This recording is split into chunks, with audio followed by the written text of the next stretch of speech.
नमस्कार मंडळी, आपल्या चॅनलवरती सर्वांचं अगदी मनापासून स्वागत आहे। पावसाच्या सरी, गरमागरम चहाचा कप आणि सोबत खुसखुशीत गोल कांदा भजी यापेक्षा छान कॉम्बिनेशन दुसरं कोणतं आहे।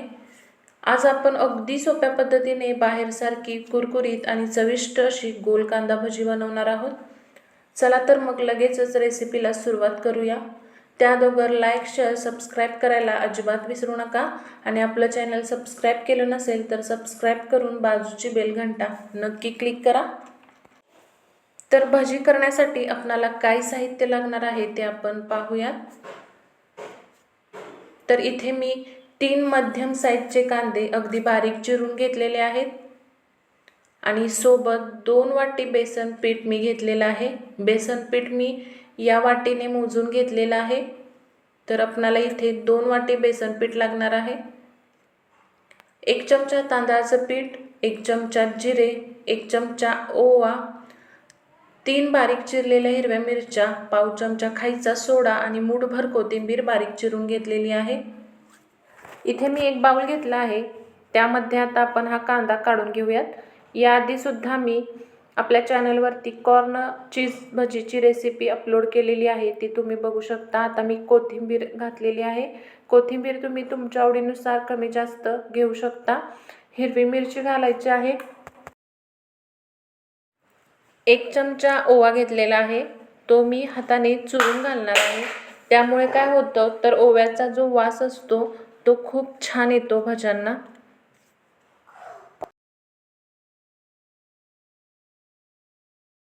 1 चमचा जिरे घालूया। चवीनुसार मीठ घालायचं आहे। मीठ तुम्ही तुमच्या आवडीनुसार कमी जास्त करू शकता। सोडा सोडून आपल्याला इथं सगळं साहित्य यामध्ये घालायचं आहे आणि याला छान असं हाताने मळून घेऊया। याला छान असं चुरून घ्यायचं आहे, म्हणजे सगळे फ्लेवर्स यामध्ये मिसळले जातात। याला 2 ते 3 मिनिटं मस्त असं चुरून घेतलेलं आहे। आता यामध्ये 1 चमचा तांदळाचं पीठ आणि 2 वाटी बेसन घालायचं आहे आणि याला हाताने छान असं मळून घेऊयात। याला असं चोळून घेतल्यामुळे यामध्ये कांद्याचा रस रिलीज होतो आणि कोथिंबीरीचा फ्लेवर सुद्धा रिलीज होतो आणि भजी छान लागतात खायला। आता आपण काय करूया तर थोडं थोडं पाणी यामध्ये घालायचं आहे आणि याला सरसरीत असं मळायचं आहे। इथे मी 1 ग्लास पाणी घेतलेलं आहे। शेवटी तुम्हाला सांगेनच किती पाणी लागलं आहे ते। जर तुम्ही हे पीठ खूप जास्त घट्ट केलं ना तर भजी घशामध्ये दाटल्यासारखी होतात आणि अगदीच खूप पातळ केलं तर मात्र भजी चपटी होतात आणि ती खायला एवढी चांगली लागत नाहीत। त्यामुळे थोडं थोडं पाणी घालायचं आहे आणि पीठ सरसरीत असं मळायचं आहे। तर बघा इथे आपलं हे पीठ मळून घेतलेलं आहे।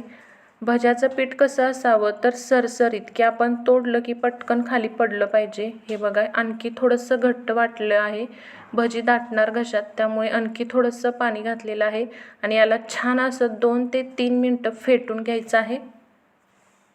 तर आपलं पीठ मऊ असं भिजवून झालेलं आहे, अगदी परफेक्ट आहे। आता हे ओळखायचं कसं तर पीठ हातात घ्यायचं आहे आणि याला असं तोडलं की भजी पटपट पडतात, याचा अर्थ आपलं हे पीठ तयार झालेलं आहे। आता इथे तुम्ही बघू शकता मी हातात पीठ घेते आहे आणि ते पटकन असं खाली पडतं आहे, याचा अर्थ पीठ छान असं मऊ भिजलेलं आहे। आता यामध्ये आपण काय करणार आहोत तर पाव चमचा आपल्याला इथे सोडा घालायचा आहे आणि याला छान असं मिक्स करूयात। याच्यात सोडा घातला की याला चांगलं असं फेटून घ्यायचं आहे।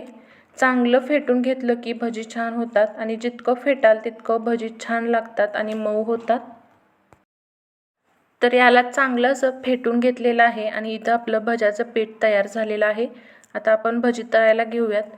तर मी एकूण 1 ग्लास पाणी घेतलेलं होतं, तर इथे मला अर्धा ग्लास पाणी लागलेलं आहे पीठ भिजवायला। तर आपलं पीठ असं मऊसर भिजून तयार झालेलं आहे, तुम्ही ते बघू शकता। मी आता तुम्हाला एकदा दाखवते की पीठ आपलं कसं भिजलेलं आहे ते। तर हे बघू शकता तुम्ही, पीठ हातात घ्यायचं आणि याला असं तोडलं की पटापट भजी पडतात। आता भजी तळण्यासाठी कढईमध्ये तेल गरम करायला ठेवलेलं आहे. भजी सोडताना गॅस मोठा ठेवायचा आहे, कारण या पिठात खूप पाणी आहे, त्यामुळे तेल थंड होऊ शकतं. म्हणून गॅस मोठा ठेवायचा आणि गोल गोल भजी सोडायचे आहेत आणि मावतील एवढीच गोल भजी सोडून घ्यायची आहेत. प्रमाणापेक्षा भजी जास्त सोडू नका, नाहीतर पुन्हा तेलाचं तापमान कमी होईल आणि भजी नीट तळली जाणार नाहीत. आता भज्यांनी आकार धरलेला आहे. भजी सेट झालेली आहेत. गॅस एकदम कमी करायचा आणि असं गोल गोल फिरवत आपणाला भजी तळून घ्यायच्या आहेत. इथून पुढे गॅस कमीच करायचा आणि मंद आचेवरती एक 4 मिनटं याला छान तळून घेतले आहे. हे बघा, भजी छान खरपूस रंगावर तळली गेलेली आहेत. मध्यम आकाराची भजी केलेली आहेत. भजी मस्त तळली गेलेली आहेत. आता काढून घेऊयात. वरून अशी खरपूस आणि आतून एकदम मऊसूत अशी भजी आपली इथे तयार झालेली आहेत. भजी मस्त झालेली आहेत. त्याच्यासोबत तळलेली मिरची असेल तर मस्तच. मिरची तळूया. तेल तापलेलं आहे. मिरच्या फोडून घ्या, नाहीतर अंगावर उडतात. तर हे बघा, मिरची आपली इथे तळून झालेली आहे. तळलेली मिरची आणि गरमागरम हलकी खरपूस आणि आतमध्ये एकदम लुसलुशीत गोल भजी इथे आपली तयार झालेली आहेत. रेसिपी आवडली असेल तर लाईक, शेअर, सबस्क्राईब करा. चला तर मग भेटूया एका नवीन रेसिपीसोबत. तोपर्यंत धन्यवाद.